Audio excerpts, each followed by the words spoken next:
కానీ ప్రేయర్లోనో మరొక సందర్భంలో ఆయన వాటిని కొనసాగించడం అతని వ్యక్తిగత ఇష్టం కావచ్చు. అలాంటి సందర్భంలో అలా కొనసాగించకూడదు అని ఎవరు అతన్ని రిస్ట్రిక్ట్ చేయడానికి వీల్లేదు. కానీ ఆ స్కూల్లో చదువుకుంటున్నటువంటి ముస్లింలో, క్రిస్టియన్లో మరొక మతానికి చెందిన వాళ్ళు ఎవరైనా ఉన్నట్టయితే వాళ్ళు ఆ క్లాసులకు కానీ లేదా ఆ ప్రేయర్కి కానీ మేము అటెండ్ అవ్వము అంటే వాళ్ళను బలవంతంగా మీరు అటెండ్ అవ్వండి అని చెప్పే హక్కు మాత్రం మనకు లేదండి. రాజ్యాంగబద్ధంగా ఎవరికి ఇష్టమైనట్టు వాళ్ళు బతకొచ్చు. ఇంకోటి ఏంటంటే ఇక్కడ భారతదేశంలో వ్యక్తికి వారికి నచ్చకపోతే వాళ్ళ మతాన్ని మార్చుకునే హక్కు కూడా ఈరోజు ఉంది పౌరులందరికీ కూడా. అంటే ఫర్ ఎగ్జాంపుల్ ఏఆర్ రెహమాన్ అనేటువంటి మ్యూజిక్ డైరెక్టర్ బేసికల్గా దిలీప్ కుమార్ అనే ఒక హిందూ. ఆయనకి ఇస్లాం సాంప్రదాయంలో ఉన్నటువంటి విశ్వాసాలు నచ్చడం జరిగింది కాబట్టి అతను ఆ మతాన్ని తీసుకున్నాడు. మనందరం కూడా బై బర్త్ మనం ఏ మతం వాళ్ళమైనా సరే ఏ మతం అన్నా తీసుకోవడానికి హక్కు ఉంది. కానీ మతాన్ని మార్పించే సందర్భంలో ఒక వ్యక్తి మీరు పలానా మతాన్ని తీసుకుంటే మీకు ఉద్యోగం లభిస్తుందనో లేదా మరేదో ఆర్థిక ప్రయోజనాలు చేకూరుతాయనో ఇలా బలవంతం చేసి లేదా మభ్యపెట్టి మతాన్ని మార్చడానికి వీల్లేదండి. అంటే మనకి ట్యాన్షీ లాస్ కేసు అనే కేసులో ఏం చెప్పడం జరిగిందంటే మభ్యపెట్టడం కూడా మత మార్పిడి కిందకే వస్తుంది అని చెప్పడం జరిగింది. మత మార్పిడి నిరోధకు సంబంధించి అనేక రకాల చట్టాలు కూడా ఉన్నాయండి. ఎవరిని మభ్యపెట్టి మత మార్పిడి చేయడానికి వీల్లేదు. ఇది మనకి ఆర్టికల్ 28లో ఉన్నటువంటి ప్రభుత్వ విద్యాలయాల్లో మతబోధ నిషేధం మొత్తం ఆర్టికల్ 25 నుంచి 28 వరకు ఉన్నటువంటి మత స్వేచ్ఛ.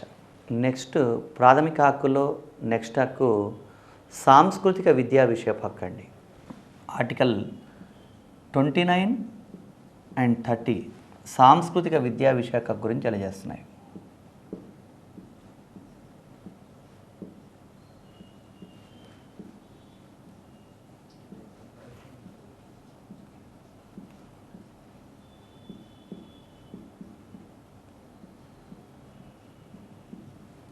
ఆర్టికల్ 29, 30 సాంస్కృతిక విద్యా విషయపు హక్కు, ఎడ్యుకేషనల్ అండ్ కల్చరల్ రైట్.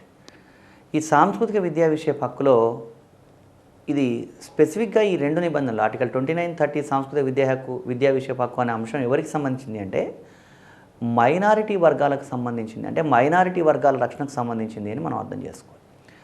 మరి మైనారిటీలు అన్న పదానికి రాజ్యాంగంలో ఒక నిర్వచనం అంటూ ఏమీ లేదండి.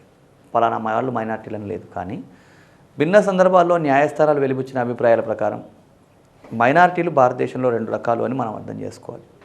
అవి ఎవరు అంటే వాళ్ళు ఒకటి మతపరమైన మైనారిటీలు,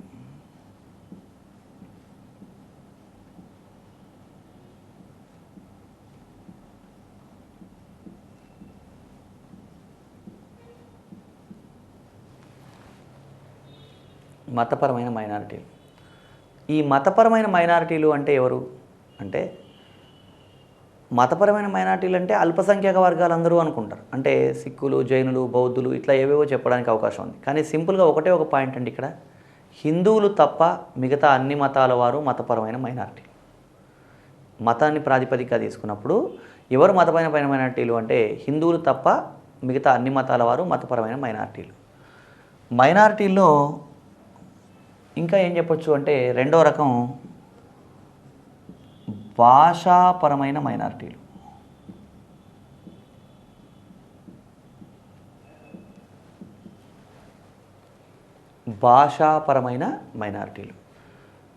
అంటే రిలీజియస్ మైనారిటీస్ అంటే మతపరమైన మైనారిటీలు, భాషాపరమైన మైనారిటీలు అంటే లింగ్విస్టిక్ మైనారిటీస్ అండి. భాషాపరమైన మైనారిటీలు ఎవరు అంటే ఇక్కడ జాగ్రత్తగా అర్థం చేసుకోవాల్సిన విషయం, భాషాపరమైన మైనారిటీలను గుర్తించడానికి ప్రాతిపదిక రాష్ట్రం. ఒక్కొక్క రాష్ట్రంలో ఒక్కొక్క వాళ్ళు భాషాపరమైన మైనారిటీలు అవుతారు.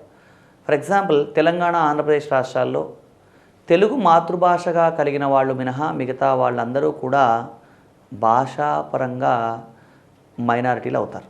అంటే ఇప్పుడు అదేవిధంగా మనం అంటే తెలుగు వాళ్ళు ఎవరైనా సరే కర్ణాటకకో తమిళనాడుకో వెళ్తే అక్కడ వీళ్ళు భాషాపరంగా మైనారిటీలు అవుతారు. అదండి ఇక్కడ జాగ్రత్తగా అర్థం చేసుకోవాల్సిన మరో విషయం ఏంటంటే ఇక్కడ తెలుగు మాట్లాడగలిగిన వాళ్ళందరూ కూడా ఆంధ్రప్రదేశ్, తెలంగాణ రాష్ట్రాల్లో మెజారిటీలు అనుకోవడానికి వీల్లేదు. వాళ్ళ మాతృభాష తెలుగై ఉండాలి. ఇది గుర్తించాల్సింది. తెలుగు మాతృభాషగా కలిగిన వారు మినహా మిగతా వారందరూ తెలంగాణ, ఆంధ్రప్రదేశ్ రాష్ట్రాల్లో భాషాపరంగా మైనారిటీలు అవుతారు. ఇది మైనారిటీలకు సంబంధించిన నిబంధనలు ఆర్టికల్ 29, 30 సాంస్కృతిక విద్యా విషయ పక్క అనుకున్నాం. ఇది భాషాపరమైన మరియు మతపరమైన మైనార్టీలకు సంబంధించింది. దీంట్లో ఒక్కొక్క అంశాన్ని గమనిద్దాం. దీంట్లో ఆర్టికల్ 29 సంస్కృతి పరిరక్షణ హక్కు అని చెప్పొచ్చండి.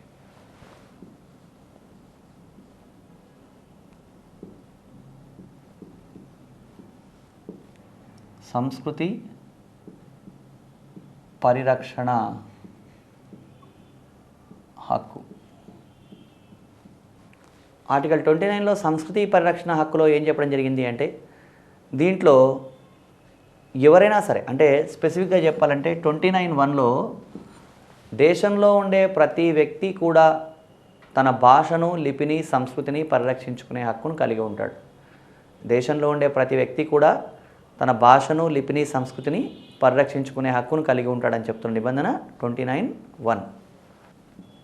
29(2) ఏం చెప్తుంది అంటే, ప్రతి వ్యక్తికి, దేశంలో ఉండే ప్రతి వ్యక్తికి కూడా ఎవరినైనా సరే ఒక వ్యక్తిని మతం, భాష, కులం ఇలాంటి వాటి అంశాల ఆధారంగా, అంటే ఇలాంటి మతం, భాష, కులం, జాతి ఇలాంటి వివక్షలు చూపుతూ ఆ వ్యక్తిని విద్యా సంస్థల్లో ప్రవేశించకుండా అడ్డుకోకూడదు అని చెప్తున్న నిబంధన 29(2) అండి. అంటే ఎవరికైనా సరే మనకి దేశంలో ఉండే పౌరులందరికీ కూడా తమ భాషను, లిపిని, సంస్కృతిని పరిరక్షించుకునే హక్కును కలిగి ఉన్నారు.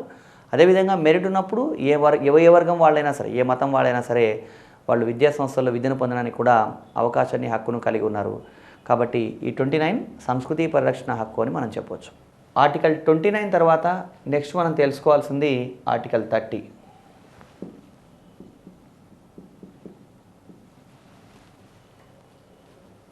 ఆర్టికల్ 30 ఏం చెప్తుంది అంటే, మైనారిటీ వర్గాల వారికి విద్యాలయాలు ఏర్పాటు చేసుకునే హక్కు ఉంది అని చెప్తుందండి.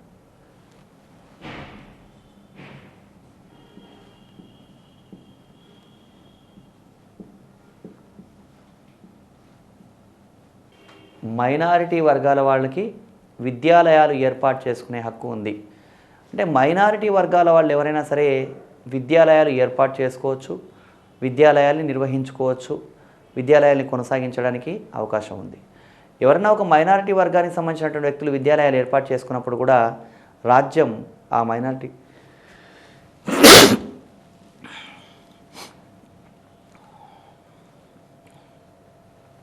మైనారిటీ వర్గాల వాళ్ళకి విద్యాలయాల్ని కొనసాగించడానికి, నిర్వహించుకోవడానికి అవకాశం కల్పిస్తుంది. ఈ విద్యాలయాల ఏర్పాటులో అంతర్లీనంగా అనేక అంశాలు ఉన్నాయండి. అంటే విద్యాలయాలు ఏర్పాటు చేసుకోవడంతో మాత్రమే సరిపోదండి. వాళ్ళ విద్యాలయాలని ఏర్పాటు చేసుకున్నప్పుడు రాజ్యం నుంచి వాళ్ళు ఒకవేళ ఎయిడ్ ఏదైనా సరే ధన సాయం కోరవచ్చు. అలాంటి ధన సాయం కూడా రాజ్యం చేయొచ్చండి. అంటే ఇక్కడ మైనారిటీ విద్యా సంస్థలు కొనసాగిస్తున్న సందర్భంలో వాళ్ళకి ప్రభుత్వం డబ్బులు కేటాయించే విషయంలో కూడా ఎలాంటి వివక్ష చూపకూడదు. అంటే ఇది మైనారిటీ విద్యాలయం కదా అని చెప్పేసి తక్కువ డబ్బులు ఇవ్వడానికి లేదా వాళ్ళకి వివక్ష చూపడానికి కూడా అవకాశం లేదు. ఇంకా దీంట్లోనే అంతర్లీనంగా చెప్పబడిన మరో అంశం ఏంటంటే, మైనారిటీ విద్యాలయాల్ని జాతీయం చేస్తే ప్రభుత్వం నష్టపరిహారం చెల్లించాలి. డబ్బు చెల్లిస్తే సరిపోదు. డబ్బుకి నష్టపరిహారానికి తేడా ఏంటంటే, డబ్బు అంటే ఎంతో కొంత ఇవ్వడం, నష్టపరిహారం అంటే లెక్క కట్టి ఇవ్వడం. సో మైనారిటీ విద్యాలయాల్ని ఏర్పాటు చేస్తున్నప్పుడు, మైనారిటీ విద్యాలయాలు ఏదైనా సందర్భంలో జాతీయం చేయాల్సి వస్తే ప్రభుత్వం ఏం చేయాలి?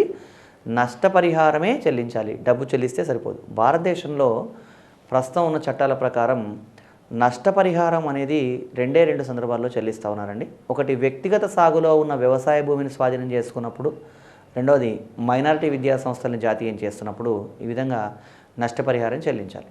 అంటే ఆర్టికల్ 30లో మనకి ఓవరాల్గా ఏం చెప్పడం జరిగింది అంటే, మైనారిటీ వర్గాల వాళ్ళు విద్యాలయాలు ఏర్పాటు చేయొచ్చు, నిర్వహించుకోవచ్చు. అదేవిధంగా ఈ మైనారిటీ విద్యాలయాలు వాళ్ళు, అంటే ఆ వర్గం వాళ్ళు విద్యాలయాలు ఏర్పాటు చేసుకొని నిర్వహించుకుంటున్న సందర్భంలో రాజ్యం వాళ్ళకి నిధులు కేటాయించే విషయంలో వివక్ష చూపకూడదు. అదేవిధంగా వాళ్ళని ఎలాంటి ఇబ్బందులకు గురి చేయకూడదు. ఇవన్నీ కూడా మనకి ఆర్టికల్ 30లో పొందుపరచడం జరిగింది. అంటే మైనారిటీ వర్గాలు కూడా ఇక్కడ స్వతంత్రంగా, స్వేచ్ఛగా, నమ్మకంగా జీవించాలనే ఉద్దేశంతో ఆర్టికల్ 29, 30 అనే నిబంధనలు రాజ్యాంగంలో పొందుపరచడం జరిగింది. ఆర్టికల్ 30 తర్వాత 1950లో భారత రాజ్యాంగం అమల్లోకి వచ్చినప్పుడు ఆర్టికల్ 31 ఆస్తి హక్కు, రైట్ టు ప్రాపర్టీ అనే అంశం 1950లో భారత రాజ్యాంగం అమల్లోకి వచ్చినప్పుడు ఉండేదండి రాజ్యాంగంలో. కానీ 1978లో 44వ రాజ్యాంగ సవరణ,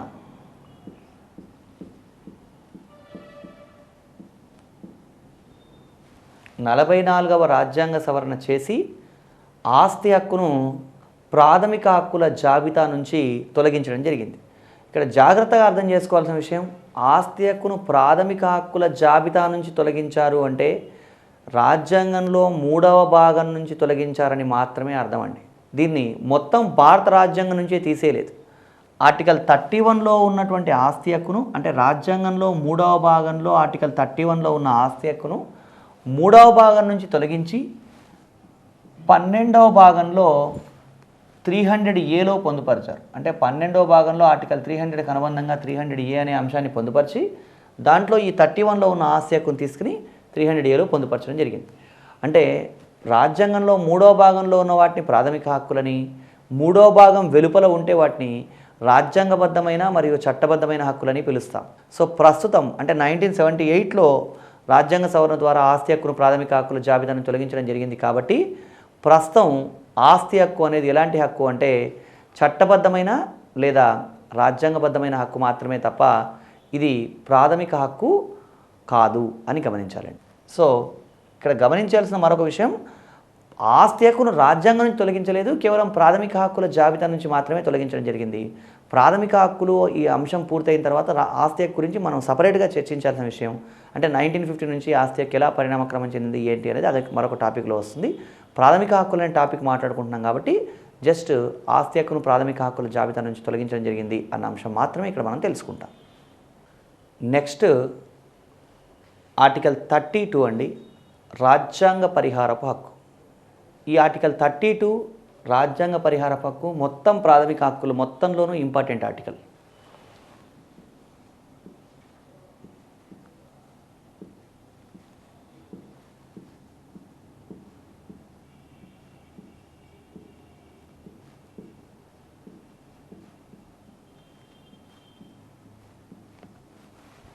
రాజ్యాంగ పరిహారపు హక్కు అనేది భారత రాజ్యాంగానికి హృదయం లేదా ఆత్మ వంటిది అని చెప్తాడు అంబేద్కర్.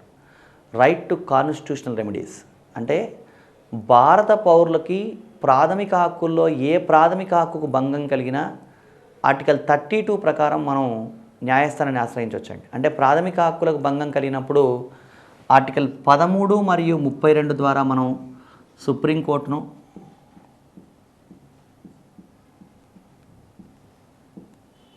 ఆర్టికల్ 13(226) ద్వారా హైకోర్టును ఆశ్రయించవచ్చు. అంటే భారత పౌరుల ప్రాథమిక హక్కులు అంటే మనం మొదటి నుంచి ఆర్టికల్ 12 నుంచి మాట్లాడుకుంటున్న అంశాలు అనేకం ఉన్నాయి. ఈ ప్రాథమిక హక్కుల్లో ఏ హక్కుకు భంగం కలిగినా సరే మనం న్యాయస్థానాన్ని ఆశ్రయించవచ్చు. సుప్రీంకోర్టుకి వెళ్ళొచ్చు, హైకోర్టుకి వెళ్ళొచ్చు. ఏ కోర్టుకి వెళ్ళినా సరే ఆర్టికల్ 32 ప్రకారం న్యాయస్థానాలు రిట్స్ జారీ చేయడం జరుగుతుంది. రిట్స్ అంటే లాటిన్ భాషలో ఆజ్ఞ అని అర్థం అండి. రిట్స్ జారీ చేయడం జరుగుతుంది. అంటే ఆర్టికల్ 32 ప్రకారం మనం ఎక్కడైనా సరే ఏదైనా ప్రాథమిక హక్కుకు భంగం కలిగినప్పుడు న్యాయస్థానాలను ఆశ్రయించే న్యాయస్థానాలు ఏం చేస్తాయంటే రిట్స్ జారీ చేయడం జరుగుతుంది.